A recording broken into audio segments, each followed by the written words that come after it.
딱 신호등 어떻게 이렇게 걷는길에 딱 서서 신호등에. 근데 보니까 다 비옷을 입지 않은 우산을 썼는데 이 비를 맞고 다니는 건 언니 혼자. 애들밖에 없는 거예요. 네. 그래 막 이렇게 서 있는데 어떤 사람이 오토바이 타고 어이 어이 이러는 거야.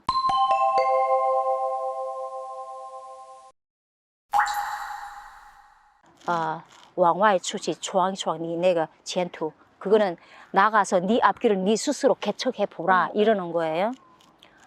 그 당황하더라. 그래서 그 기간에 벌었던 돈 해가지고 주는데 어머, 너무 고마우신 분이네요. 양심이 그 돈을 다 못 가지고 나오겠더라. 근데 그 집 어머니가 계셨는데 그 사모님이죠. 나를 계속 그 엄마 이렇게 했는데 내 빨래까지 다 해주신 어머니였어요. 그 어머니 돌아가시고 그 다음 해 내가 나왔단 말이에요. 그래서 양심이 내가 참 그때 보면 아, 참 철이 없었 아니면 너무 순진하고 내가 생각해보면 내가 참 마음씨 착한 것 같아. 그 돈을 안 가지고 왔어. 거기서 120원을 들고 나왔어 내가.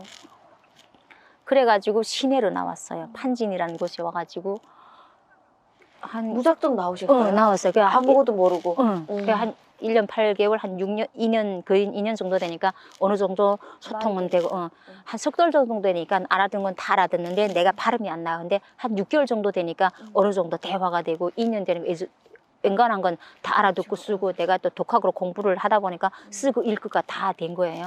그래가지고 아, 나 이래야지 해가지고 생각한 게 먼저 식당에 가서 일해야 되겠다 해가지고 그래도 생각한 게 무슨 조선이라고 쓰니까 아 이런 지금 여기로 말하면 불고기 집인 거예요. 네.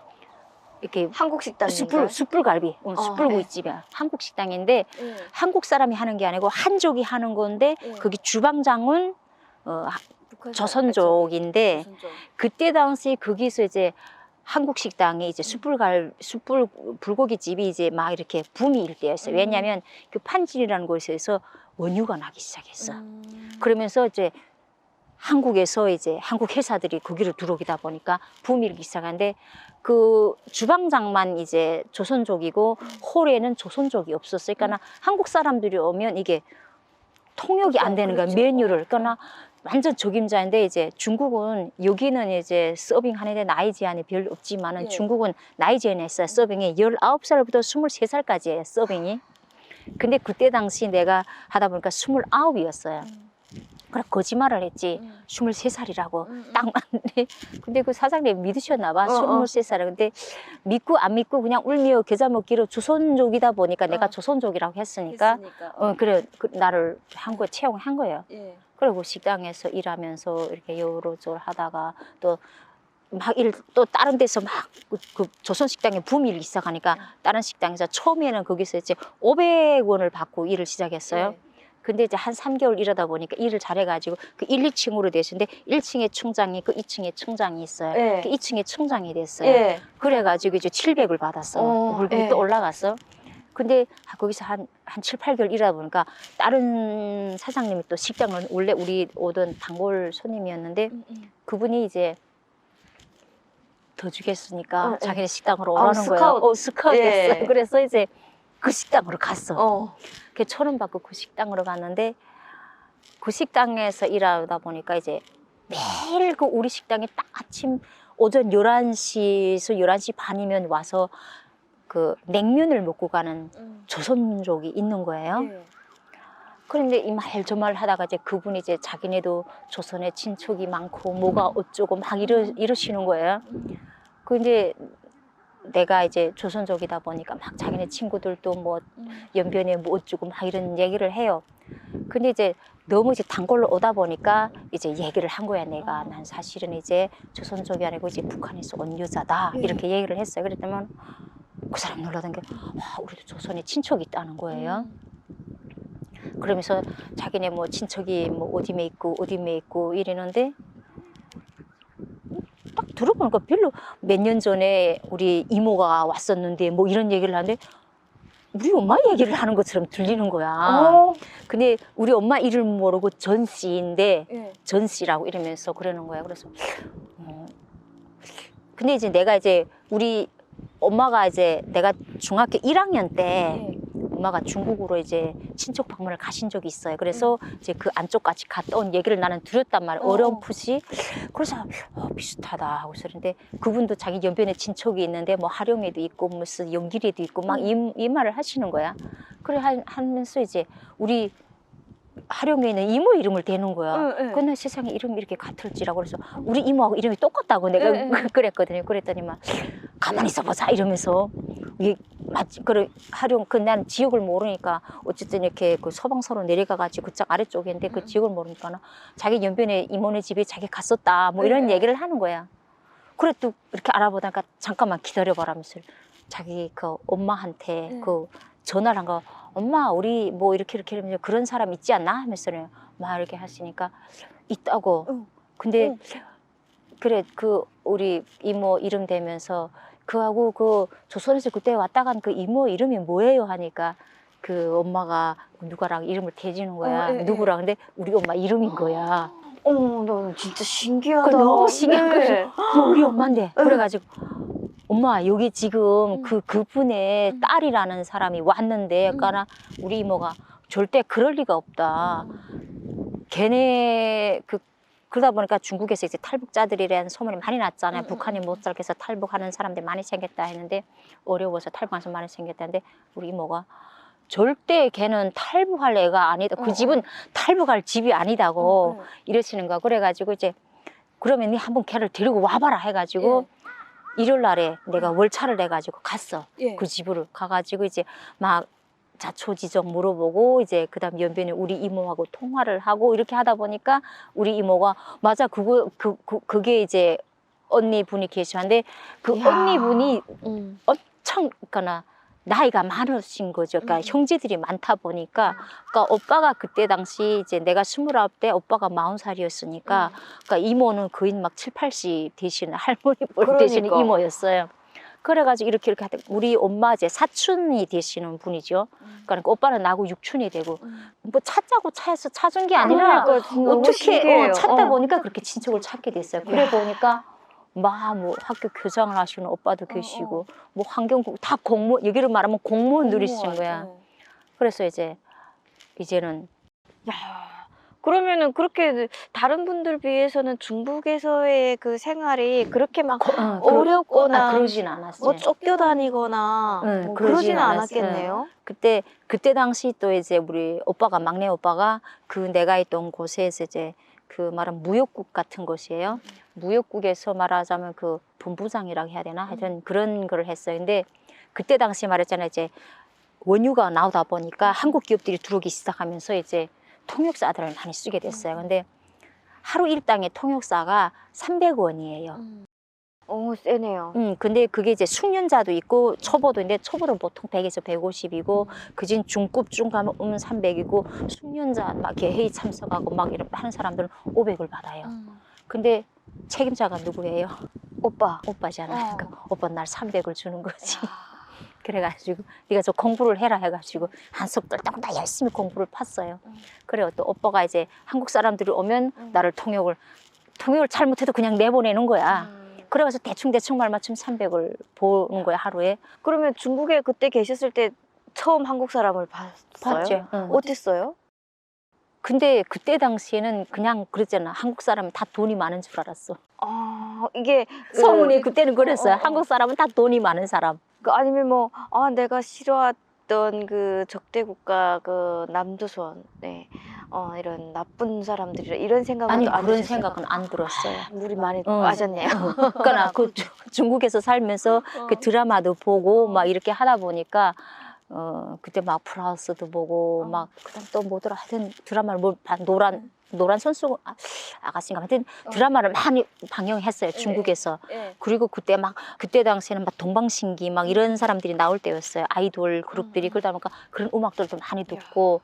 그리고 난 지금도 임창정 씨를 정말 좋아하는데 난 임창정 씨는 가수가 아니고 배우인 줄 알았어. 왜냐면 그분의 영화 뭐 시공인지 그걸 처음 봤거든요. 근데 어떻게 이제 이렇게 CD를 사서 봤는데 그분이 노래를 하시는 거야. 노래도 괜찮게 하네. 한국에 와서 보니까 그분이 원래 가수였대. 아, 그러니까. 그러면은 중국에서 그렇게 사는 동안에 처음에는 내가 북한에 2달 있다가 가야 되겠다, 조금 있다가 가야 되겠다 한 그 마음이 싹 사라졌겠네요. 근데 그게 딱 강을 건너면서 사라지더라고요. 그게 왜냐면 이제 우리가 이제 강을 건널 때 새벽에 건넜단 말이에요. 근데 이제 등잔불 밑이 어둡다고 그 친구 남편이 딱 우리가 건너는 지점이 딱 초소 밑에서 건넜어. 근데 초소는 벼랑 위에 있고 산비탈 타고 내려오면 이렇게 딱 초소하고 직선이 되는 거리를 넘는데 넘다 보니까 이제 밤에 어슬어슬 내려다 보니까 아침에 7시 식사 시간이었나 봐. 그 뭐 초소 그 소대 한 개 소대가 있나 봐요. 막 땡땡 하면서 식사 시간이 막 그런데 한 절반쯤 지나가면 그 밑에서는 안 보이는데 우리 이제 저쪽 강기슭이가 붙거나 절반쯤이면 그 꼭대기에서 우리가 보여요. 예. 근데 우리 막 건너는 거 보니까 야야야야 막 소리를 지르는 거야. 그래가지고 막 바빠가지고 막 물살이 막 밀리면서 하다가 겨우 이제 저쪽 중국 기슭 쪽에 가서 탁 붙었는데 그 국경 경기 초소 애들이 엄청 빨리 내려온 거야. 근데 막 근데 총알은 없었겠지. 있었으면 쐈겠지. 근데 막 겨누는 것처럼 하는데 그때 뒤를 딱 돌아보는데 아, 내가 이 강을 다시 넘을 수 없겠구나 하는 생각이 드는 거지. 그래서 그때는 못 가겠다. 내가 이 땅을 다시 돌아갈 날이 있을까? 그때부터 막 그런 회의가 도는 거야. 근데 중국에서 바삐 살고 뭐 이렇게 살다 보니까 이제는 다시는 돌아갈 수 없다는 걸 그때 하면 이제 체념하면서 사는 거죠. 그러면 중국에서 일단은 통역사로도 무역회사 통역사로도 일하시다가 한국에는 어떻게 오게 되셨어요? 그렇게 하다가 내가 이제 맹장 수술을 하게 됐어요. 중국에서. 근데 이제 맹장 수술 한 2달 지나고 했는데 이제 돈이 없었어. 근데 수술 다 하고 못 ചെയ്യു는데 우리 오빠들이 그때는 내가 진짜 오빠들을 막 얄밉다고 생각했거든. 언니들이랑 이모들이랑 나한테 이제 그 오빠네가 사실은 나를 용돈만 줘도 내가 그렇게 고생 안 하면 살 수 있었거든. 거기서. 근데 오빠들은 용돈은 안 줘. 근데 명절에 갔을 때 뭐 100원, 200원 뭐 이렇게 주지 500원 이상 주지를 않아 나를. 그러면서 이제 계속 일을 시키는 거지. 근데 그게 되게 얄미웠거든. 그때 당시에는. 근데 이제 수술하고 한 2달 정도 지나다 보니까 계속 뭐 병 치료하고 멋지다 보니까 돈이 딱 500이 남은 거야. 통장에. 막 저급하기 시작한 거야. 그래서 오빠 난 다시 일해야 되겠다니까 오빠가 그러면 너 이제 한국 회사가 들어왔는데 거기 가서 면접 가서 보라 그러는 거야. 그래 면접 보러 갔는데 우리 신랑네 회사를 면접을 본 거지. 아, 신랑 중국에서 만나셨어요? 그래서 신랑분은 한국분? 한국 사람인데 이제 그때 이제 중국하고 합영 회사를 열어가지고 이제 그 대표단으로 거기 열 몇 명이 나와 있었었어요. 그래서 차장으로 나와 있은 거죠. 회장님하고 했었는데 그 면접을 신랑이 나를 면접 보는 거지. 면접관으로. 근데 이제 그게 여러 사람들을 면접 보고 하는데 나는 당당하게 말했지. 그때 이제 월급이 있어요. 남자 통역관은 월급이 1,600원이고 여자 통역관은 1,200원이래요. 가만 생각해보니까 기분 나쁜 거예요. 왜 남자는 1,600이고 여자는 1,200이냐. 나도 그 1,200 가지고 못한다 그랬거든. 그러니까 아니 이게 회사 규칙이래. 그랬네. 그럼 난 못하겠다. 넌 다른 사람 얻어보라. 그러니까. 그리고 왔어요. 다음날에 전화 또 온 거예요. 그 도대체 얼마면, 회사에서 1,600 주기로 했다. 하니까 출근할 수 있냐고 해서 가만 생각해보면 싫다 그랬어요. 그것도. 난 그것도 싫다 그랬죠. 왜 싫으냐 이러는 건데. 생각해보니까 이제 아침에 내가 그 회사를 출근하자면 우리 집에서 그 회사까지 가는데 버스를 타고 가자면 빙글빙글 돌아 한 2시간 걸려요. 멀구나. 그냥 택시를 타고 가자면 좀 빠르긴 빠른데 10원이야. 거리가 있으니까. 그때 중국에서는 내가 있던 도시에서는 도시 시내를 도는 건 무조건 5원, 장거리를 간 거리에 따라서 좀 많이 내면 10원이었어요. 근데 우리 회사까지 가게 되면 10원인 거예요. 아침에 10원, 저녁에 10원, 20원이야. 그렇죠. 그러면 내가 한 달을 출근한다고 봤을 때 600원이 나가는 거야. 그리고 내가 이제 사는 집이 한 달에 월세가 550원이었어요. 그러면 1,050원이거든. 어디 600원에서 500원가 1,050원 난 남는 게 없잖아. 그러다가 내가 이제 통신료가 보통 이제 한 1,200원이 들어. 그럼 내가 남는 게 없더라고. 그렇죠. 그래서 난 남는 게 없어 못한다. 그래서 딴 사람 찾아보라 그랬지. 그랬더니 이 사람이 알았다고 그러더라고. 그러니 3일 만에 다시 또 전화 오는 거예요. 그래서 도대체 그러면 얼마면 할 수 있겠냐. 그래서 그냥 나는 설마 이래 그냥 질렀어. 3천 정도 주면 내 생각해 보겠다. 이야, 되든지 말든지 그냥 질렀어요. 그냥 질렀어요. 근데 그 사람이 알았다. 그러면 다음 주 월요일부터 출근할 수 있겠냐 그러는 거예요. 그래서 이것도 된다고 해서 속으로 그럼 더 불렀을 거는 생각을 했어요. 근데 그때 당시에 뭐 호텔이라던가 무슨 유명한 뭐 레스토랑 지배인들 여기로 말하면 바지 사장처럼 지배인들이 받는 월급이 보통 2,000에서 3,000이었어요. 그러면 이 통역사가 3,000을 받는다는 건 말도 안 되는 돈이었어요. 근데 왜 그랬을까요? 그러니까 근데 하겠다고 그러더라고 서로. 그래서 월요일날부터 출근을 했어요. 근데 보니까 한 달 일했잖아. 월급이 1,600이 들어오는 거야. 3,000이라는데 왜 1,600이 했는데 이모 난 사실은 이렇게 북한 여자다. 제가 만약에 나를 좋다 해서 결혼해도 난 한국에 못 간다. 그러니까 남과 북이 갈라졌는데 어떻게 결혼을 해? 그 이모가 걱정하지 말라는 거예요. 그래서 왜 눈물 나. 그랬더니